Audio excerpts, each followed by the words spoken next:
Hello, good morning to all of you. स्वागत है आप सभी का शिखर के डिजिटल प्लेटफॉर्म पर। और आज हम आपके लिए इकोनॉमी के कुछ क्वेश्चन लेके आए हैं जो आपके आगामी होने वाली कनिष्ठ सहायक की परीक्षा में काफ़ी उपयोगी साबित हो सकते हैं।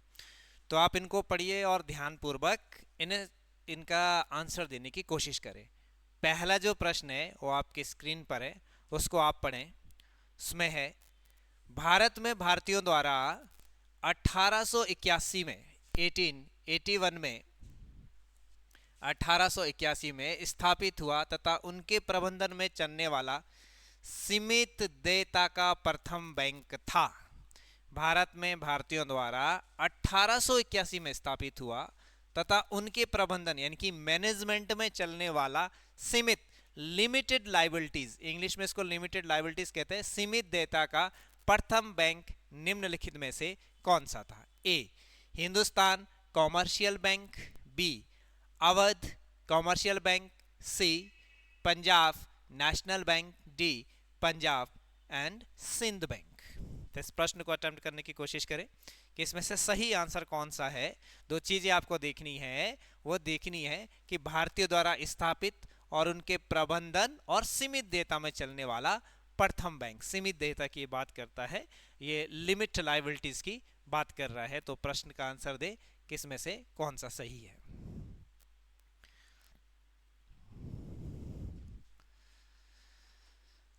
तो आइए यदि इसका हम आंसर देखें तो भारत में भारतीयों द्वारा 1881 में स्थापित हुआ तथा उनके प्रबंधन में चलने वाला सीमित देयताओं का प्रथम बैंक था Awadh commercial bank. Awadh commercial bank 1881 में स्थापित हुआ था और इसमें ये सीमित देयताओं का बैंक था। सीमित देयता अर्थात इसमें जो भारतीयों की पूंजी थी वो कम मात्रा में लगी थी, कम मात्रा में इसमें भारतीयों की पूंजी लगी थी, इसलिए से सीमित देयता के आधार पर स्थापित किया गया था। तो इसका सही आंसर हुआ अवध कॉमर्शियल बैंक।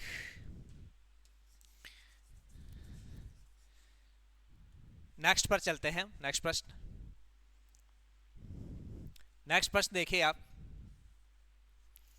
नेक्स्ट प्रश्न है,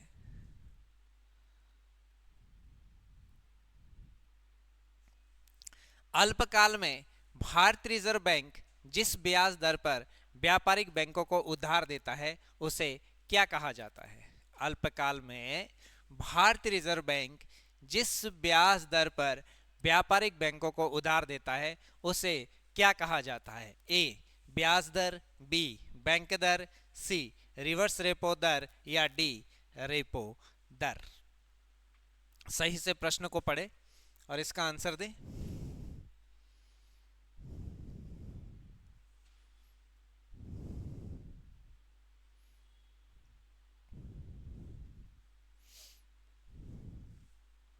अल्पकाल में भारतीय रिजर्व बैंक जिस ब्याज दर पर व्यापारिक बैंक, इंग्लिश में कॉमर्शियल बैंकों को उधार देता है उसे क्या कहा जाता है? तो इसका सही आंसर है रेपो दर। इसको बोलते हैं रेपो रेट।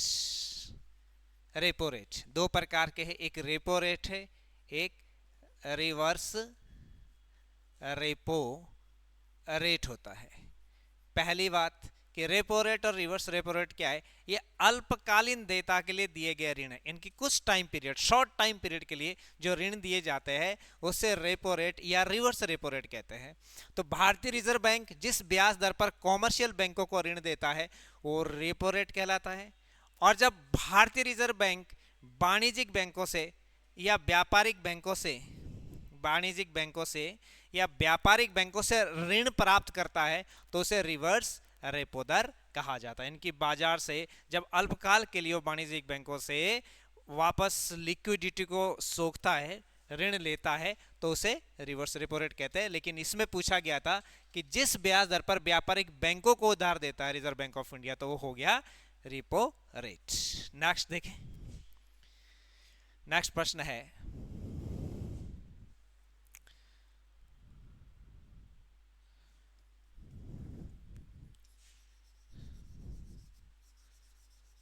नेक्स्ट प्रश्न है, निम्नलिखित में से किसे भारतीय रिजर्व बैंक द्वारा निर्धारित नहीं किया जाता है? ए बैंक दर, बी CRR, सी PLR और डी SLR। ठीक है, निम्नलिखित में से किसे भारतीय रिजर्व बैंक द्वारा निर्धारित नहीं किया जाता है? भारतीय बैंक द्वारा निर्धारित नहीं किया जाता है। तो देखिए भाई, तो रिजर्व बैंक द्वारा निर्धारित नहीं किया जाता है, तो रिजर्व बैंक मॉनेटरी पॉलिसी को लागू करता है, मॉनेटरी पॉलिसी को लागू करता है, जैसे हम मौद्रिक नीति कहते हैं, मौद्रिक नीति। और जो मौद्रिक नीति होती है वो अल्पकालीन होती है, अल्पकालीन होती है, दीर्घकालीन नहीं होती है, टेम्पररी होती है। तो इस मौद्रिक नीति में बैंक रेट होता है, बिल्कुल बैंक रेट होता है, जैसे आपने बैंक दर कहा है। CRR कैश रिजर्व रेशो होता है, ठीक। SLR स्टैट्यूटरी लिक्विडिटी रेशो होता है, बिल्कुल होता है। लेकिन इसमें PLR नहीं होता है।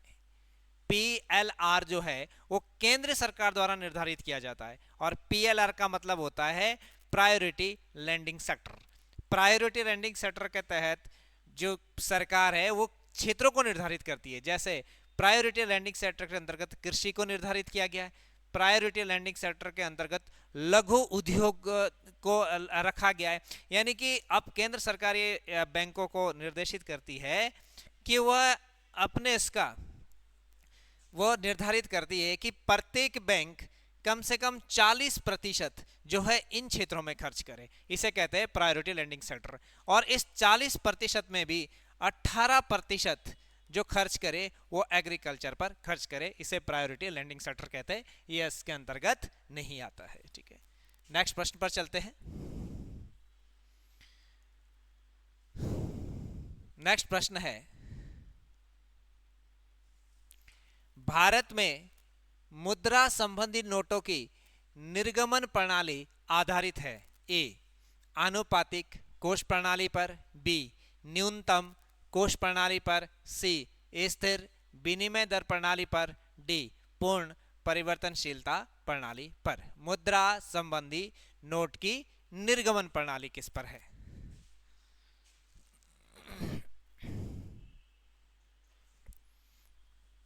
तो देखिए इसका सही प्रश्न होगा, आंसर है इसका सही, मुद्रा संबंधी नोटों की निर्गमन प्रणाली न्यूनतम कोष प्रणाली मिनिमम रिजर्व सिस्टम पर आधारित होती है। मिनिमम रिजर्व सिस्टम पर आधारित होती है, मिनिमम रिजर्व सिस्टम पर आधारित होती है। और ये न्यूनतम कोष प्रणाली मिनिमम रिजर्व सिस्टम 1957 से लागू किया गया है। मिनिमम रिजर्व सिस्टम को इसी के आधार पर जो प्रणाली है, जो मुद्रा की प्रणाली है, उसको लागू किया जाता है। कितने नोट छापने हैं, कितने लीगल टेंडर मनी को छापना है, कितना लिमिटेड लीगल टेंडर मनी को छापना है, वो सब के सब इस मिनिमम रिजर्व सिस्टम पर निर्धारित करता है। जैसे यदि हम नोट की बात करें, तो यदि हम नोट की बात करें तो ये दो प्रकार के होते हैं जब इन्हें छापने होते हैं। पहले होता है कि एक लीगल टेंडर होता है, लीगल टेंडर। लीगल टेंडर का मतलब हुआ कि जो नोट छापे जा रहे हैं उसके लिए भारत सरकार अपना उत्तरदायित्व मानता है। और फिर इस लीगल टेंडर मनी में दो प्रकार के नोट होते हैं। एक होता है लिमिटेड लीगल टेंडर मनी, यानी कि आपको कुछ संख्या में छापने, जैसे एक के सिक्के हो गए, 5 रुपए के सिक्के हो गए, 10 रुपए के सिक्के हो गए, उन्हें आप बहुत बड़ी मात्रा में नहीं छाप सकते क्योंकि बहुत ज़्यादा ट्रांजेक्शन आप उसमें नहीं कर सकते। एक होते हैं अनलिमिटेड लीगल टेंडर मनी, 100 का नोट, 500 का नोट, 1000 का, 2000 का पहले था, इस प्रकार के जो नोट है वो अनलिमिटेड लीगल टेंडर मनी के अंतर्गत आते हैं। तो उनके जो छापने की काम किया जाता है वो न्यूनतम कोष प्रणाली पर किया जाता है और 1957 से ये लागू है। नेक्स्ट प्रश्न पर चलते हैं। नेक्स्ट है, निम्नलिखित कथनों पर विचार करें। कथन ए, भारत में अमीर व गरीब दोनों ही कुपोषित हैं। कारण, अमीर गलत भोजन खाते हैं और गरीब रूखा सूखा भोजन करते हैं। नीचे दिए गए कूटों का उपयोग करते हुए सही उत्तर चुनें। ए और आर दोनों सही है तथा आर ए की सही व्याख्या करता है। बी, ए और आर दोनों सही है, किंतु आर ए की सही व्याख्या नहीं करता है। सी, ए सही है परंतु आर गलत है। डी, ए गलत है परंतु आर सही है। तो इस प्रश्न को देखें, कथन और कारण का है। सोच के इस प्रश्न को हल करने का प्रयास करें कि इसका आंसर क्या हो सकता है।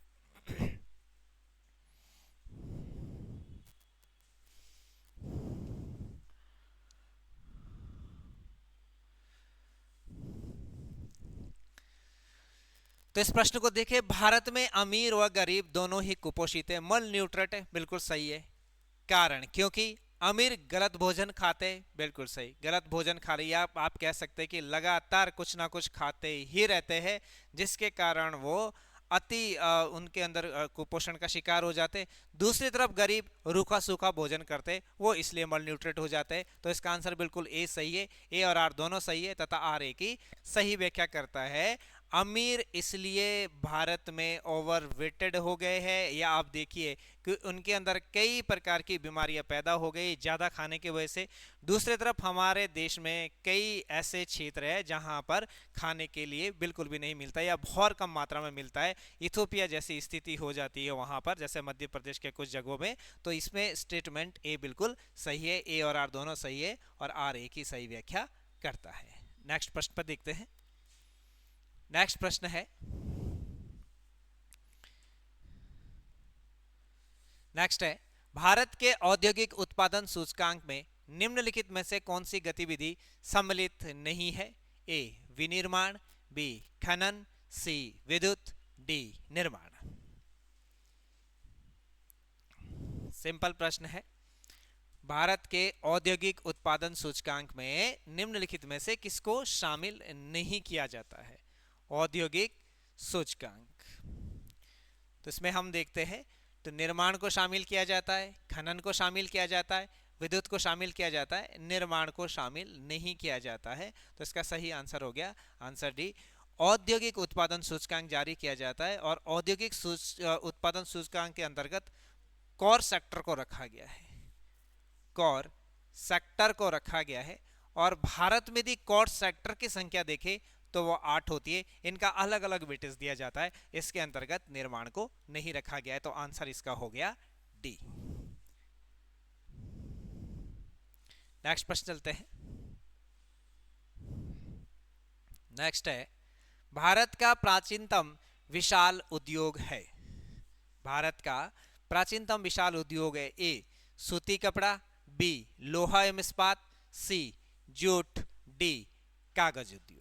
भारत का प्राचीनतम उद्योग, यानी कि आपने यह देखना है कि भारत में सबसे पहले इन उद्योगों में से किसकी स्थापना हुई है। यानी कि आप कह सकते हो कि भारत में जब ब्रिटिश भी आए होंगे तो वहां पर भी किसी ना किसी प्रकार के कोई ना कोई इंडस्ट्री का डेवलपमेंट करने का कार्य चला होगा। या आप ये भी देख सकते हैं कि जब से हम प्राचीन भारत को पढ़ते हैं उसमें भी कई ऐसी इंडस्ट्री हो सकती है जो ऑलरेडी हमारे पास वेल एस्टैब्लिश्ड हो। तो उस संदर्भ में आप देखिए कि भारत का प्राचीनतम विशाल उद्योग निम्नलिखित में से क्या है।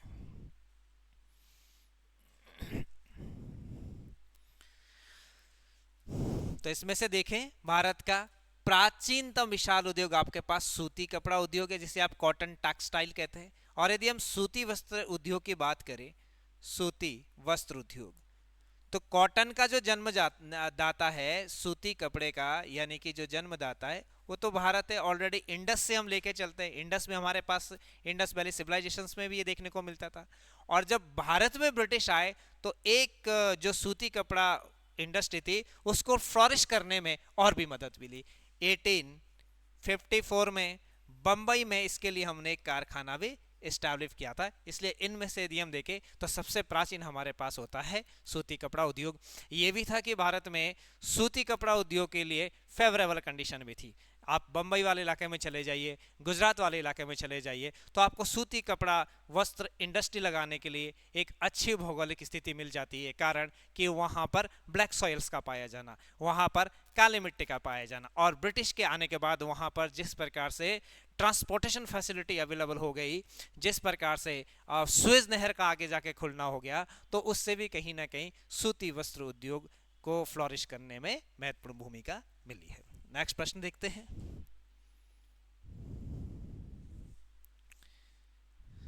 नेक्स्ट है भारतीय उद्यमिता संस्थान। फैक्चुअल प्रश्न है। भारतीय उद्यमिता विकास संस्थान स्थित है ए अहमदाबाद में, बी चेन्नई में, सी मुंबई में, डी नई दिल्ली में। भारतीय उद्यमिता विकास संस्थान कहाँ स्थित है? बहुत बेहतर प्रश्न है। आजकल एंटरप्रेन्योरशिप पर ज़्यादा ध्यान दिया जा रहा है। छोटे छोटे इंडस्ट्री को एस्टैब्लिश करना, एंटरप्रेन्योर को बढ़ावा देना, ये सरकार की नीति भी रही है कि अधिक से अधिक हम बहुत ज़्यादा गवर्नमेंट सेक्टर पर डिपेंड न रहें, हम खुद ही एंटरप्रेन्योर बने, अर्थात हम खुद ही उद्यमी बने, हम रोजगार देने वाले बने। इसी के लिए ये उद्यमिता नीति या एंटरप्रेन्योरशिप पॉलिसी को भी लागू किया गया है। तो इसमें हम देखेंगे तो इसका सही आंसर है अहमदाबाद, गुजरात। भारतीय उद्यमिता विकास संस्थान अहमदाबाद, गुजरात में एस्टैब्लिश्ड किया गया है। नेक्स्ट प्रश्न पे चलते हैं। नेक्स्ट है हमारे पास विभेदीकृत ब्याज योजना का उद्देश्य रियायती ऋण प्रदान करना था। ए समाज के कमजोर वर्ग के लिए, बी सार्वजनिक क्षेत्र के उद्योगों के लिए, सी पब्लिक लिमिटेड कंपनियों के लिए, या डी बड़े निर्यातकों के लिए। तो देखिए इसका आंसर क्या हो सकता है। विभेदीकृत ब्याज योजना किस चीज के लिए लाई गई होगी? किसको? रियायती ऋण पर ऋण प्रदान करना उद्देश्य रहा होगा, रियायत इनकी सस्ती कीमतों पर ऋण देना। तो आप प्रश्नों की भाषा को पकड़िए। विभेदीकृत ब्याज योजना का उद्देश्य यहां ऑलरेडी मेंशन करा हुआ है रियायती ऋण, यानी कि सस्ती कीमतों पर ऋण प्रदान करना। तो सस्ते कीमतों पर कौन किसको ऋण प्रदान करेगा? समाज के कमजोर वर्ग के लोगों के लिए। क्यों? ताकि वो समाज की मुख्य धारा में उन्हें लाया जा सके, इसलिए उनको हम रियायती सस्ते दरों पर ऋण प्रदान करते हैं। इसी उद्देश्य से विभेदीकृत ब्याज योजना को लाया गया था। कुछ प्रश्न आपको प्रश्नों की भाषा समझकर सॉल्व करनी होंगे। जरूरी नहीं है कि 100 में से 100 क्वेश्चन आपको आते होंगे। कुछ प्रश्न ऐसे हैं जो आपको अपने सोच के आधार पर सॉल्व करने, अपने इंटेलिजेंस का इस्तेमाल करके करने होते हैं। तो ऐसे प्रश्नों की आप भाषा पकड़िए, आप ऑलरेडी समझ जाएंगे कि सार्वजनिक क्षेत्र के उद्योग के लिए नहीं है, इसे आप पीएसयू कहते हैं। इसमें गवर्नमेंट का ऑलरेडी इन्वेस्टमेंट होता है। पीएसयूज पहले बहुत सारे थे, धीरे धीरे गवर्नमेंट ने अब सार्वजनिक या पीएसयू से अपनी संपत्ति को वापस लेना स्टार्ट कर दिया है। यानी कि जहां सरकार पहले इसमें पार्टिसिपेशन करती थी, सरकार ने पार्टिसिपेशन करने से मना कर दिया, उन्हें प्राइवेट सेक्टर को देख दिया। इसे हम कहते हैं डिसइन्वेस्टमेंट, यानी कि विनिवेशीकरण, यानी कि सरकार अपने प्रबंधन और स्वामित्व से पीछे हट रही है, तो उसे हम डिसइन्वेस्टमेंट कहते हैं। पब्लिक लिमिटेड कंपनी के लिए भी एज सच इसकी जरूरत नहीं पड़ती है। बड़े निर्यातकों के लिए भी नहीं है, जो बड़े निर्यातक है एक्सपोर्टर इंपोर्टर उनके लिए भी नहीं। तो सीधा सा इसका आंसर ए हो जाएगा। नेक्स्ट प्रश्न देखते हैं। भारत में सेवा क्षेत्र में सम्मिलित है। पहला खनन व उत्खनन, दूसरा परिवहन व संचार, तीसरा होटल, चौथा वानिकी व मत्स्यिकी। ए केवल 1 और 2, बी केवल 2 और 3, सी केवल 3 और 4, डी केवल 1 और 4। भारत में सेवा क्षेत्र में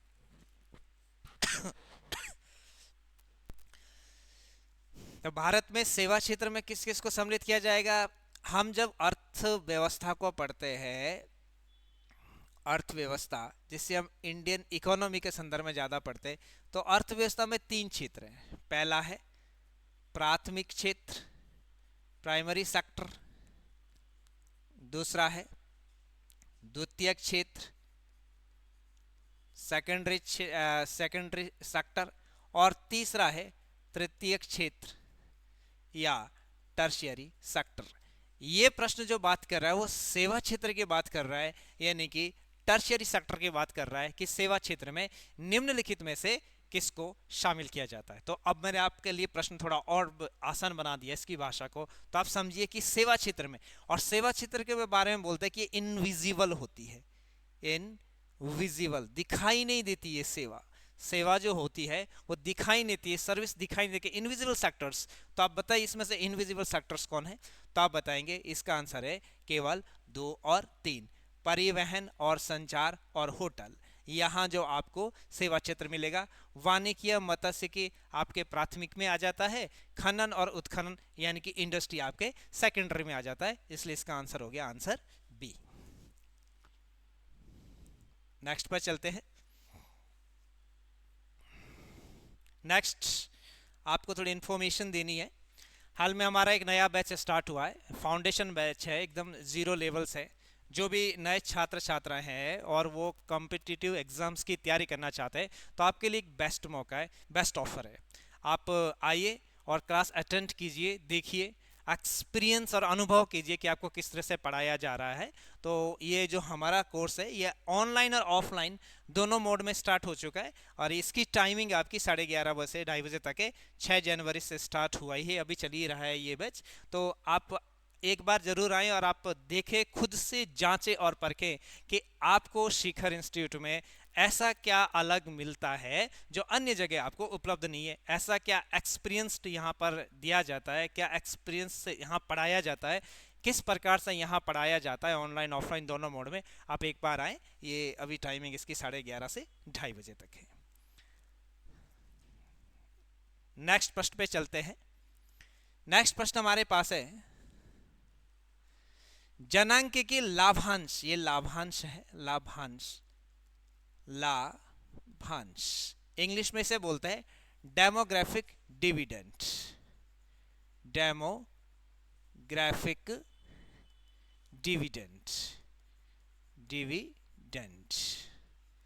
तो डेमोग्राफिक डिविडेंड क्या है? इसके अंतर्गत 14 से 15 वर्ष की कार्यशील जनसंख्या आती है, या इसके अंतर्गत 15 से 59 वर्ष की कार्यशील एक्टिंग पॉपुलेशन आती है, या 60 वर्ष से ऊपर की कार्यशील जनसंख्या आती है, या 0 से 6 वर्ष की जनसंख्या आती है। इसका आंसर देना है आपको। डेमोग्राफिक डिविडेंड बहुत ही इंपॉर्टेंट है। हमेशा हमारे प्रधानमंत्री इस चीज़ की बात करते हैं कि भारत में बहुत अच्छी डेमोग्राफिक डिविडेंड है, बहुत अच्छी जनसंख्या है। यदि हम इसको एक प्रकार का ह्यूमन कैपिटल बना पाए तो हम विश्व स्तरीय अर्थव्यवस्था बना सकते हैं। तो इसमें आप आंसर देखिए, डेमोग्राफिक डिविडेंड में जो आते हैं कार्यशील जनसंख्या समूह में 15 से 59 वर्ष की कार्यशील जनसंख्या को इसमें शामिल किया जाता है, जो कि इस टाइम भारत में विश्व में सर्वाधिक है। इसलिए डेमोग्राफिक डिविडेंड हमारा काफी हाई इस टाइम है। हम इसको यदि ह्यूमन कैपिटल के रूप में चेंज कर पाए तो शायद अर्थव्यवस्था और बेहतर बनेगी, है ना। नेक्स्ट पे चलते हैं। नेक्स्ट प्रश्न है हमारे लिए, माल्थस के जनसंख्या सिद्धांत के अनुसार जनसंख्या में वृद्धि होती है ज्यामितीय क्रम में, अंकगणितीय क्रम में, हरात्मक क्रम में, या उपयुक्त में से कोई नहीं। तो देखिए आप इस प्रश्न को,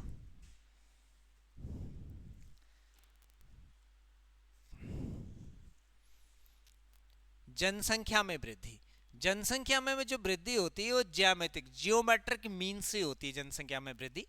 और जनसंख्या में वृद्धि यदि जियोमेट्रिक मीन से होती है, एक होती है जनसंख्या,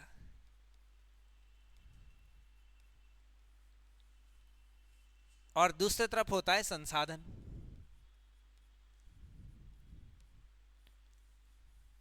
जनसंख्या में वृद्धि होती है ज्यामिति से, ज्यामितीय क्रम यानी कि जियोमेट्रिक, 2, 4, 16, 32 ऐसे।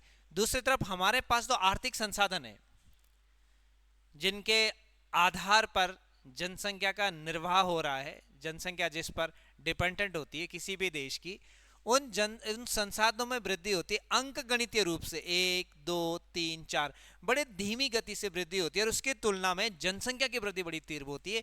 यही जो मानव भूगोल बताते हैं माल्थस, उन्होंने अपनी थियरी में दी थी कि किस प्रकार से जनसंख्या ज्यामितिक जियोमेट्रिक मीन से बढ़ती है और हमारे जो रिसोर्सेज होते हैं वो अंक गणितीय वृद्धि से बढ़ते हैं। तो इसका आंसर हो गया ए।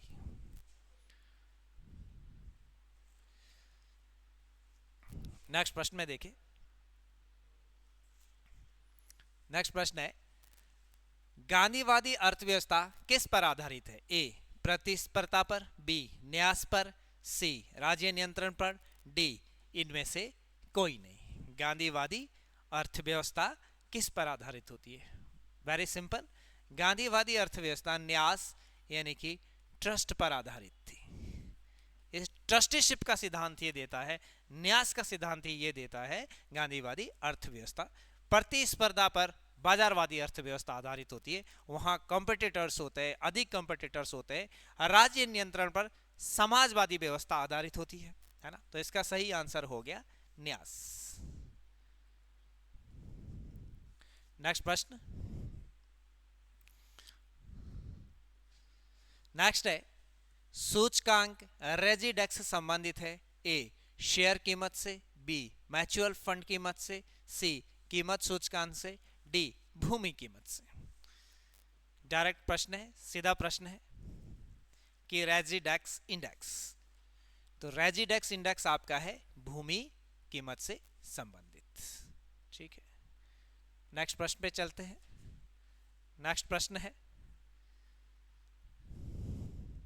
नेक्स्ट प्रश्न है रिजर्व बैंक के उस गवर्नर का नाम बताएं जो वित्त मंत्री भी हुए। A H M. Patel, B C D. Deshmukh, C Subramaniam, D Sachin Chaudhuri. तो इस प्रश्न को देखें और सॉल्व करें कि कौन सा इसमें से सही है।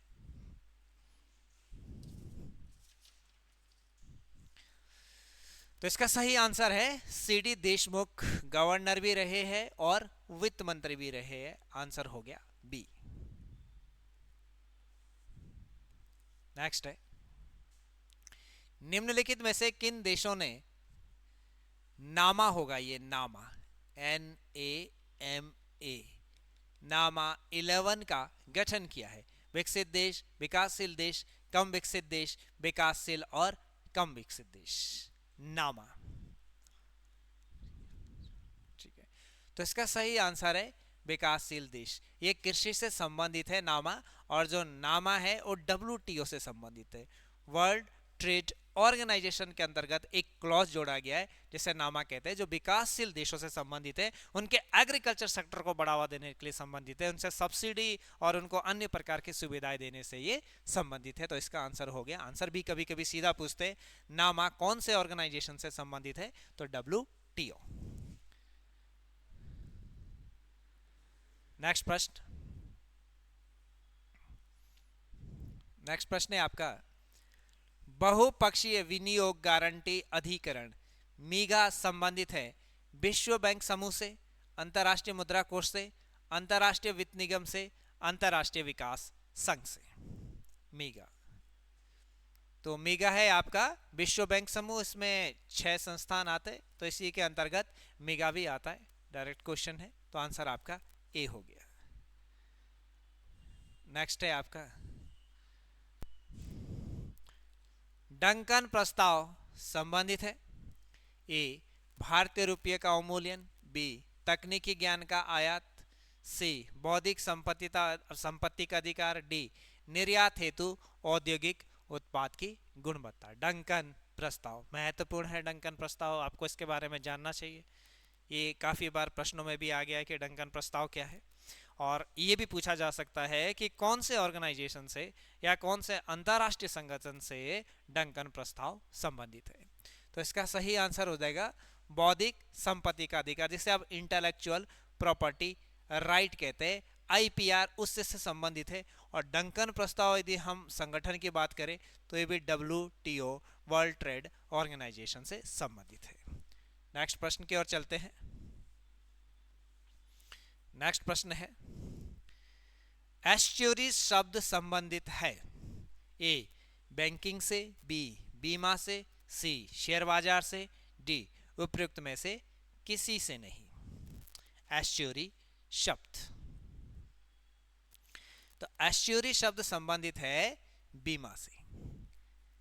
एक्सच्यूरीज है, नॉट है एस्च्यूरी। वो एस्च्यूरी नहीं है जो नदी के द्वारा फॉर्म की गई एक आकृति होती है, स्थलाकृति होती है, ये एक्चुरीज बोलता है। एक्चुरीज शब्द तो बीमा से संबंधित है। नेक्स्ट प्रश्न देखिए कपाट का संबंध है कंप्यूटर हार्डवेयर से, ए बी है निर्यात वृद्धि हेतु परामर्श सेवा से, सी बड़े उद्योगों में प्रदूषण के नियंत्रण से, डी ग्रामीण कल्याण कार्यक्रम की सहायता व मूल्यांकन से। बताइए कपाट किसी से, कपाट के बारे में आपको पढ़ के जाना है। कपाट की स्थापना कब हुई है, कौन सी पंचवर्षीय योजना में हुई है, कपाट क्या काम करता है, कपाट कौन से एक मंत्रालय के अधीन आता है। तो इसमें सही आंसर है ग्रामीण कल्याण कार्यक्रमों की सहायता मूल्यांकन के लिए कपाट की स्थापना की गई है। कपाट की इसकी फुल फॉर्म भी देखते हुए जाएं आप, कपाट, और ये 1986 में बना था। ग्रामीण विकास मंत्रालय के अधीन ये कार्य करता है। ग्रामीण विकास मंत्रालय के अधीन, विकास मंत्रालय के अधीन ये कार्य करता है। ठीक है, नेक्स्ट हमारा आज का लास्ट प्रश्न है, निम्नलिखित कथनों पर विचार करें। पहला, न्यू डेवलपमेंट बैंक की स्थापना एपेक द्वारा की गई है, एशियन पैसिफिक इकोनॉमिक कोऑपरेशन। दूसरा, न्यू डेवलपमेंट बैंक का मुख्यालय शंघाई में है। उपयुक्त कथनों में से कौन सा सही है? केवल एक, केवल दो, एक और दो दोनों, ना तो एक और ना ही दो। तो देखिए आप इस प्रश्न को कि न्यू डेवलपमेंट बैंक की स्थापना एपीआई के द्वारा की गई है। दूसरा है कि न्यू डेवलपमेंट बैंक का मुख्यालय शंघाई में है। तो इसमें आंसर केवल दो सही है। न्यू डेवलप बैंक की स्थापना एपेक के द्वारा नहीं की गई है, लेकिन न्यू डेवलपमेंट का जो मुख्यालय है वो शंघाई में। आई होप आपने ये सारे प्रश्न बहुत अच्छे से हल किए होंगे, हम ऐसी उम्मीद करते हैं।